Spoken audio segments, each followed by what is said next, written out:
रस्त्यावरील जीवघेणे खड्डे आणि प्रशासकीय दिरंगाईचा आणखी एक बळी आज पेणमध्ये गेला आहे. पेण खोपोली मार्गावरील भोगावती नदीच्या पुलावर खड्डा वाचवण्याच्या प्रयत्नात रिक्षा नदीपात्रात कोसळली. या भीषण अपघातात एकाचा जागीच मृत्यू झाला असून एक जण गंभीर जखमी झाला आहे.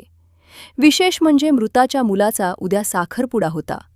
मात्र त्याआधीच काळाने घाला घातल्याने कामार्ली परिसरात शोककळा पसरली आहे. मिळालेल्या माहितीनुसार पेण खोपोली रस्त्यावरील हनुमान मंदिर परिसरातील भोगावती नदीच्या पुलावरून रिक्षा जात असताना ही दुर्घटना घडली. रस्त्यावर असलेल्या एका मोठ्या खड्ड्यापासून वाहन वाचवण्याच्या प्रयत्नात रिक्षा चालकाने वाहन डाव्या बाजूला वळवले. मात्र पुलाला संरक्षक कठडा नसल्याने रिक्षाचे नियंत्रण सुटले आणि ती थेट नदीपात्रात कोसळली.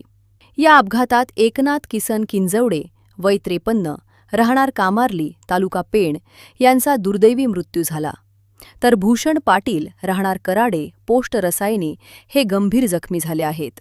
भूषण पाटील यांना तात्काळ पेण येथील म्हात्रे हॉस्पिटलमध्ये दाखल करण्यात आले असून त्यांच्यावर उपचार सुरू आहेत.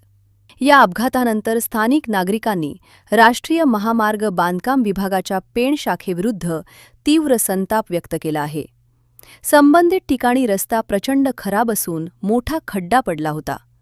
याबद्दल वारंवार तक्रारी करूनही प्रशासनाने त्याकडे दुर्लक्ष केले.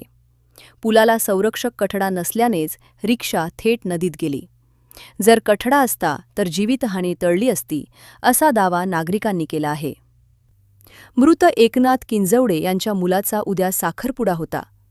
घरात आनंदाचे वातावरण असतानाच पित्याचा अपघाती मृत्यू झाल्याने किंजवडे कुटुंबावर आभार कोसळले आहे.